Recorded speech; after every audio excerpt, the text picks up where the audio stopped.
What's up guys, how's it going? We are back with another unboxing showcase. I am really playing backup here just because I have so many that I wanted to do with all of these Banpresto statues that I've recently acquired, and this is one of them.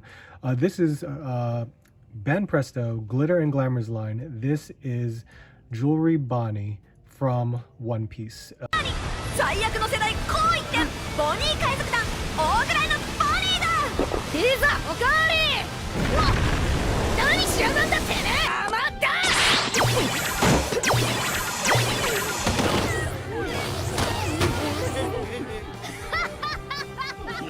傑作だなてめえIf you haven't seen One Piece, I highly recommend the show, even though it is quite the lengthy anime. It is very, very long considering how many episodes there are.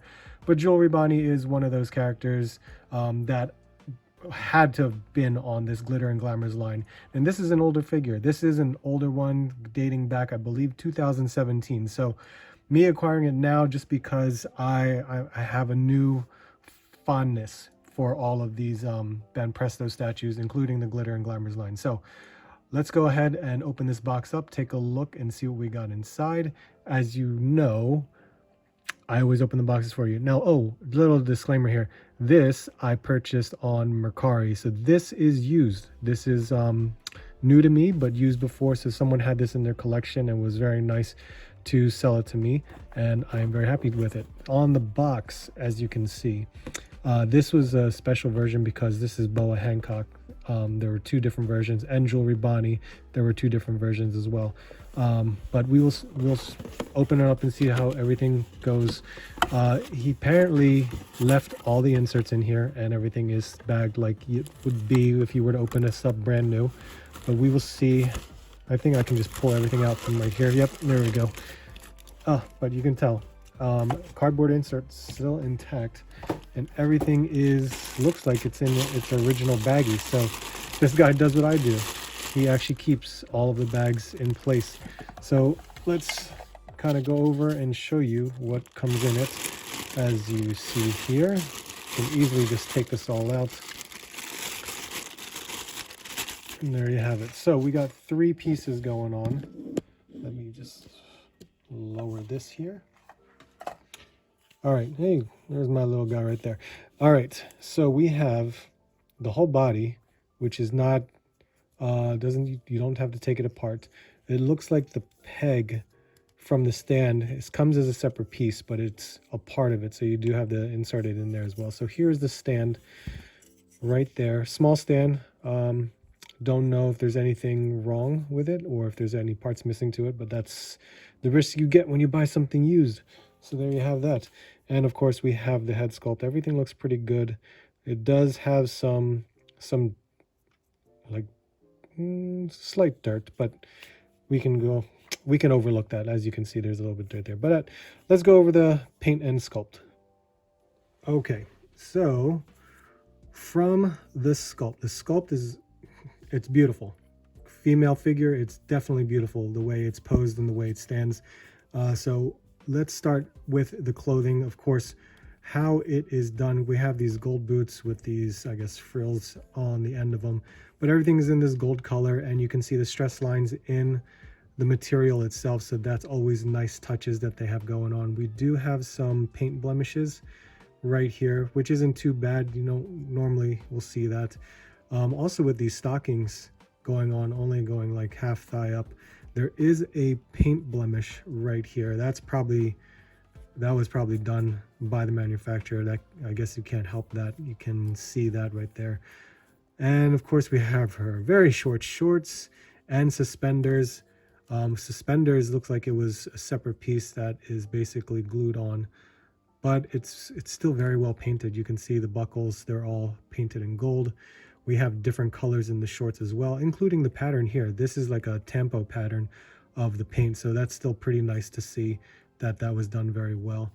And then of course her tank top shirt, all the stress lines in the clothing around the breasts and around the waist, everything looks good from there. That's the first time I've ever seen that before, where we see the copyright print that's on the back right there.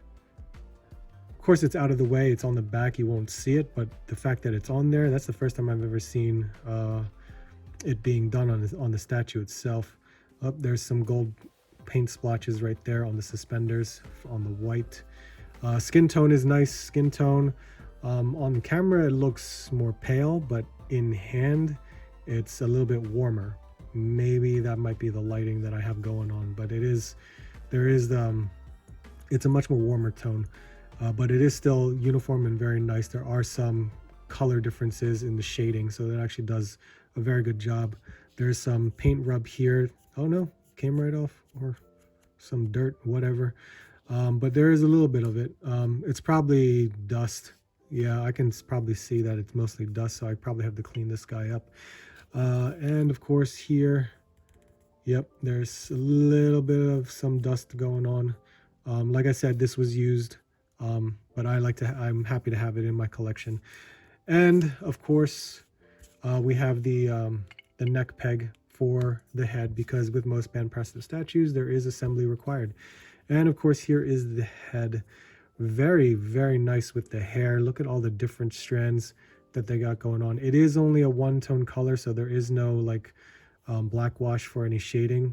I don't think it was necessary due to like the anime style of the coloring of it, so it actually works out very nice. The eyes and the lips, they're very well done with the tempo on there, so that looks great. And these extra strands going on, that's done nicely too. So as you can see, that's all glued on right there as separate pieces, but it's flexible enough for it to move around.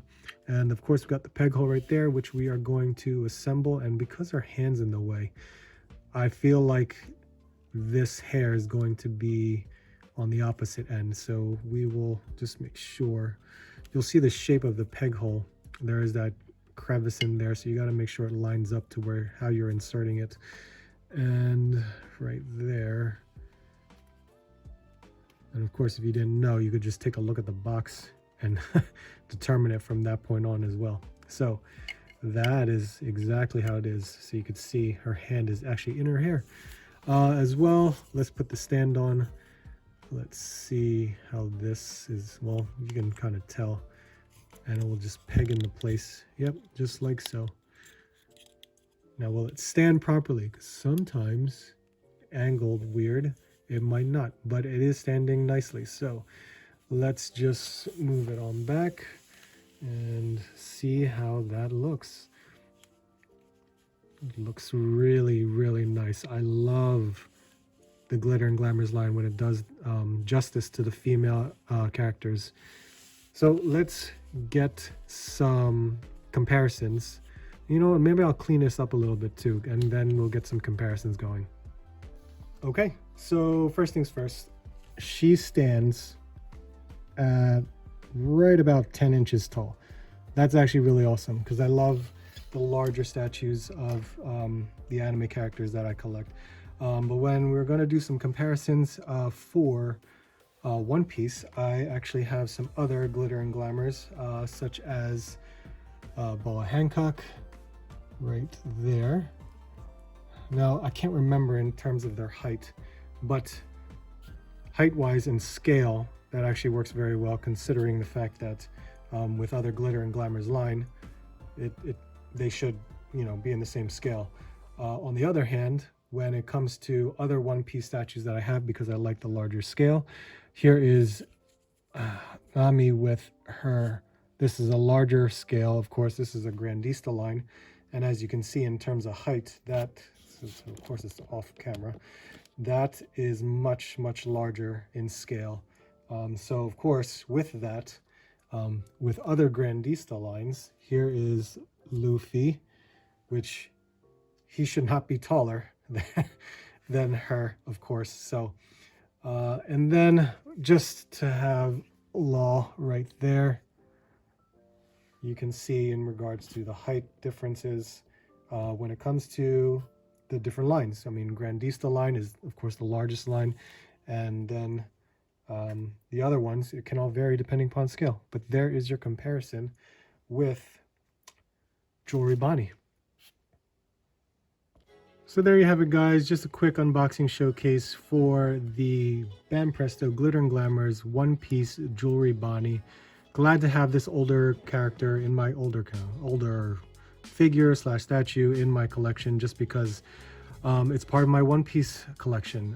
There's quite a bit of characters in that anime, and having them from the Glitter and Glamours line or the Grandista line, I truly enjoy the way that these characters are brought to life in statue form. So thank you guys so much for watching. Make sure you leave a like, comment, and subscribe. I hope to do some more of these Banpresto statues because I do have a backup to do of a lot of different ones. So I hope you come by and check them out. But thank you guys for checking this video out. Appreciate it.